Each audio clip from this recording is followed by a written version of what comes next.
I think they're going to be everywhere this summer, to be honest. Get your hands on them now. People are going to be gagging at the thrift store for those on Depop on Vinted. Today, we're talking about 2025 trends, or so they're called. The thing about fashion is there's always going to be trends. There is always going to be what's next in, what are people wearing, but at the end of the day, they're just fun, and whether or not you choose to adopt them into your own style is entirely up to you. You definitely do not have to follow said trends, and I think it's important that you do not always, and that maybe you adopt certain things into your already personal style. At the end of the day, that's how we discover a lot of what we like, is by trying new things, and trends often bring new ideas, which I think is great. And I definitely won't be wearing all of these that I've mentioned in this video. I just think that they're going to be really popular this year. I've written so many things down, and most of this is literally just based off of, I guess, subconsciously things I've seen online. Also, I guess, just like the vibe I'm feeling this year, so I could be entirely wrong. I'm just a girl on the internet. Most of the time, I have no idea what I'm talking about, but I've kind of categorized them into different, like, I guess, sections of fashion. We've got prints and colors, textures and finishes, aesthetics and influences, silhouettes, and accessories and details. I'm kind of just going to go through all of those and what I just think is going to be super cute this year. I did a little bit of research and I looked at the Vogue trends for 2025. I'm not going to go through those because some of them are included in what I'm going to say, but I did love this quote from them. I feel like really encapsulates the vibe of 2025. They said, the top 12 trends of the spring-summer 2025 collections speak not to politics, but to the idea of soft power, of using fashion to influence, beguile, charm, seduce, and bewitch. And I just thought that was iconic. I feel like it does encapsulate the vibes of the year. Starting off with prints and colors, we saw the resurgence of leopard print as a neutral in 2024, and I do feel like the same is going to apply for more high contrasting prints. Like, you know, we've seen the rise of polka dot. It's a very high contrast pattern, and I think things like cow print and zebra print are more high contrast, and I feel like we're going to see a lot of that this year. So I think in that sense, zebra and cow print is going to become a neutral. I've also seen a lot of deer print, so I do just kind of think it's going to be all things animal print this year. I think polka dot is here to stay for a while. It's not really a trend prediction, and I'm not biased because I'm literally wearing it. I love polka dot. I think it just gives a sense of like youthfulness to any outfit, and I love seeing it like styled in like a more mature way. And I also feel like it speaks to very 2012 like Lily Allen vibes. I just think it's really cute. I think it's here to stay for a while. I don't think it's ever really gonna leave my wardrobe. I love wearing it, so for me it's here to stay. Proud of this one because my trend predictions on color were mustard yellow, butter yellow, magenta, and teal. And Vogue has named teal their color of the year. I have been loving teal lately. It's like one of my favorite colors at the moment. I love wearing it. I feel like it works with my color palette, but I just think we're going to see a lot of it this year. It's such a gorgeous color, especially mixed with the other ones I mentioned, with a mustard yellow, with a magenta. Last year I predicted we would see chartreuse. I don't think it really made its full comeback, so maybe I was like really ahead of my time, you guys, and maybe it's actually going to be 2025 is the year of chartreuse. Another color combo I love is brown and orange. It's got a very 70s feel, and I think it's going to be coming back this year, specifically that combination. And then of course one we are seeing come back, another high contrast print, which is stripes. I'm loving stripes. I'm loving the mix of polka dots and stripes. I'm loving mixing all patterns. I feel like it's super fun, and stripes are a great one to add something interesting to your outfit. Next up, I wanted to talk about aesthetics and influences. And when I speak about aesthetics and influences in internet terms, I think I'm speaking of like the corification of things. You know what? People might shit on it and say that it's like kind of stupid and micro trendy, but I do think it is a good way of explaining kind of what you're talking about. I don't know. For example, I think we're going to see a lot of siren mermaid aesthetic coming through this year, especially in terms of color palette, aquamarines, teals, butter yellows, and I also think specifically in a iridescent pearl shell texture. Maybe in more like details on things like bags and buttons. So maybe in a subtle way and not so much a literal way.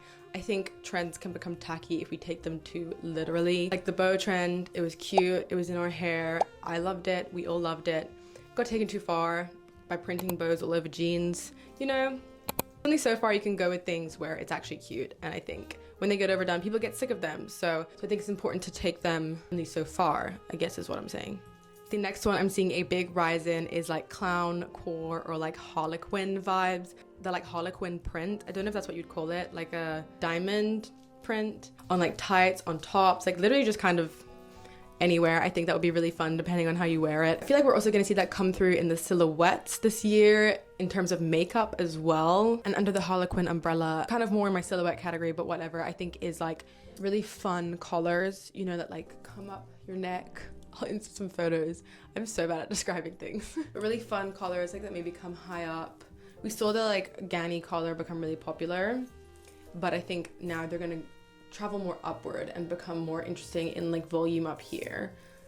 Very circus vibes, but again, depends how you style it. It can look really, really fun and interesting. Another aesthetic, maybe is biased, but I always love is a more bewitchy gothic influence this year. Think Helena Bonham Carter, think lots of layers. And you can correct me if I'm wrong, but I feel like Wicked will have a big influence on that. We underestimate the power of like movies and how that can influence how people dress. And I think how popular Wicked has been, I wouldn't be surprised if we saw those kind of silhouettes come back. I was like gagging over Elphaba's outfits. Are you kidding? Like I literally wanted all of her boots and all of her clothes. I think they are so cool. And I think we're kind of gonna see that vibe come through. One of my favorite examples is a lace-up boot. Specifically in this way, I feel like it's very witchy. I'm not that up to scratch with my periods, but maybe like very Victorian, just a bit like more older fashioned, but you wear that with something more modern and up to date, and I think that just looks so chic. Obviously all these categories kind of overlap and intertwine, and I've spoken a little bit about textures and finishes like metals and iridescence and shells and animal print. The one I have not covered yet, which I think should go in this category, is fringe. I think again I saw a lot of hints at that in 2024. It was Coachella 2014. Everyone kind of like went casual Chella, but I think fringe is here to come. I'm not sure how I would wear it specifically. I'm not sure it fits my style. Maybe I'd wear like fringe on a bag or something. And I just think there's a lot of potential for something creative to happen with fringe. We haven't been seeing it a lot in the last few years in fashion, and I think it could be something fun to play with, and it can add a lot of texture to an outfit. So I'd be really interested to see if anyone is a fringe lover, how you style it, and people do incorporate it into their wardrobe this year. Next up is silhouettes, and I think this speaks to like specific items, not only silhouettes, because those make up a silhouette. First up is the 60s mod dress. I think we're gonna see that come back in full swing, baby. I'm obsessed with them. I'm really loving them. And I think it's a very smooth transition from the peacoat trend that we have been seeing. I think they're going to be everywhere this summer, to be honest. Like a pinafore 60s mod dress. Get your hands on them now. People are going to be gagging at the thrift store for those on Depop on Vinted. So you heard it here first, or maybe you didn't. Maybe you've heard it somewhere else. Someone else has probably said this already.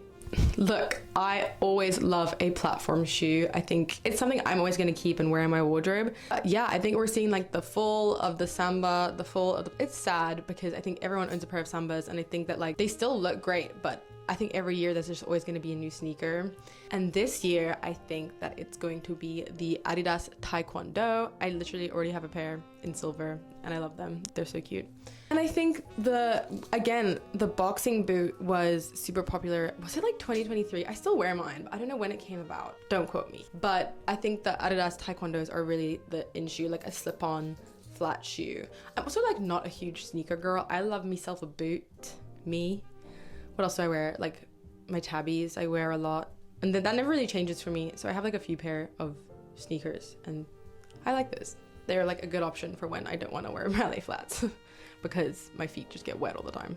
I think we're going to see a lot of layers in the silhouettes this year. Think more slouchy, think off the shoulder, like Effie Stoneham type dress, which is a very like 2014 Tumblr influence. I think it looks effortless. I think it looks chic. I think it's really, really fun to style. It's like skirts over pants came in and they haven't gone out because you can just play around with it so much. And I think that's what's so fun about thinking about silhouettes as trends is you can play so much within that. And I think it's about time for the A-line coat to come back. I think we're gonna see that this winter so much. I'm thinking like an A-line coat with like a hood. That's the vibe. We've seen the baggy, oversized leather coat. We've now seen a more like wool, cool girl long coat, but I think like a cinched A-line coat. It's coming in and I'm so excited for it because I love like fitted jackets. It's my favorite thing to wear. I don't love an oversized jacket personally on me. I feel like they usually just drown me, but I love a fitted coat or jacket, and I think this is the year. I think we're going to see a lot of asymmetric button closures. I don't know if this counts as silhouettes or details, so I'm just going to make it my segue into the next section. But I have a top I love. It's from Casper the Label, and it's kind of, again, got that more circusy, Victorian, Harlequin, whatever jargon word you want to use to it. And it has this double button closure on the one side, and it is so cool and so fun. And again, you can make this like really fun and interesting by buttoning in different ways, and it's like multifunctional. I think we're going to see a lot of that in a lot of people's designs this year. So then this takes me to my next section, which is my favorite section, accessories and details. Because what do all of these other things mean if your outfit is not accessorized? First up, we are gonna see badges and brooches. This one I'm like super confident about. I literally have badges on my head right now. I think they're a really fun way of taking anything that you have and making it different and more interesting. So this is a really easy way to elevate things you might already own. Take a basic white tee and make it more fun. Take a simple hood, if you will, and make it cute and fun and accessorize with things that show your personality. They're gonna be really easy to thrift, really easy to find secondhand, and there's so many beautiful ones out there, and I think they just add so much to an outfit. I think we're gonna see a lot of studs and grommets this year. We saw them come towards the end of last year, but I think it's gonna be even more so this year, included in headbands, on bags, on shoes, on socks. I think, again, a great detail to any outfit, which just really elevates a piece and can make something simple so special. We're gonna see clips, and more clips. The pixie cut is back, and again, I'm not saying that because I'm biased and I like it, because I literally have one under this bonnet. But I think short hair is like kind of made a comeback. Everyone's cutting their hair into a bob. Everyone is cutting their hair short, and I love it. I love short hair. I'm literally trying to grow mine out, and I'm like, why am I doing this to myself? But everyone is kind of cutting their hair off, and I think in doing that, we're seeing badges, we're seeing a lot of more like little, very more intentional details come through. So I think clips are gonna be huge this year. Vintage clips, all in your hair. Like for the short hair girlies, this is a win because it makes your hair so much more fun. I use clips almost every day when I get dressed, so I'm very excited about that one. And again, in terms of layering, fun tights and socks. Yes, this again is such a good detail to any outfit. You have your jeans on, why use white socks? Use some fun pink ones, some fun pattern ones. Layer socks over your tights for all I care. All I want to see is some more fun with the way we're using our layers, especially in these colder months. You know, it's still winter here, going into spring. We'll want to be wearing tights still. For literally most of the year in the UK, I have to wear tights. So let's have fun with it. And all those patterns I mentioned earlier and colors I mentioned earlier, specifically on tights. I think tights are a great way to add some spice to your outfit if you're a little afraid of adding some spice. Like literally wear what you normally wear, but add a fun tight, some stripes, some polka dots. Give it a go. My last, but definitely not the smallest trend prediction of 2025 is big buttons. I think we're gonna see bigger oversized buttons everywhere. I think like maybe some oversized like details this year. Like take those little details, make them big. That's what I think. I don't know how it's gonna manifest. Like I say guys, I'm literally not a professional, okay? But I think we're gonna see big buttons. I've seen them a lot on the pea coats and I love a pea coat. Did I mention the pea coat? I love that this year too. But I think we're gonna see a lot of big oversized buttons and also like mismatched buttons, different buttons, like, you know, that we're having fun with like the closures on our clothes, we're having fun with the details, and I think maybe 2025 is all in the details for me this year. That is it. I feel like I'm gonna edit this video and think of so many more that I want to say, but alas, I always have more to say. Please do leave a like and subscribe. It would mean the world to me. I'm trying to grow my little channel on here and I'm having the best time doing it. It's so fun chatting on here. And this was really fun. And just a reminder that just because things are trending does not mean that you need to partake in said trend. Be your own trendsetter. Start something new for yourself, you know, take inspiration from multiple sources and have fun with your clothes because that's what it's all about. Let me know what you'd like to see next. And again, thank you for watching today. I love you so much. Have a lovely day wherever you are, and I will see you in the next video.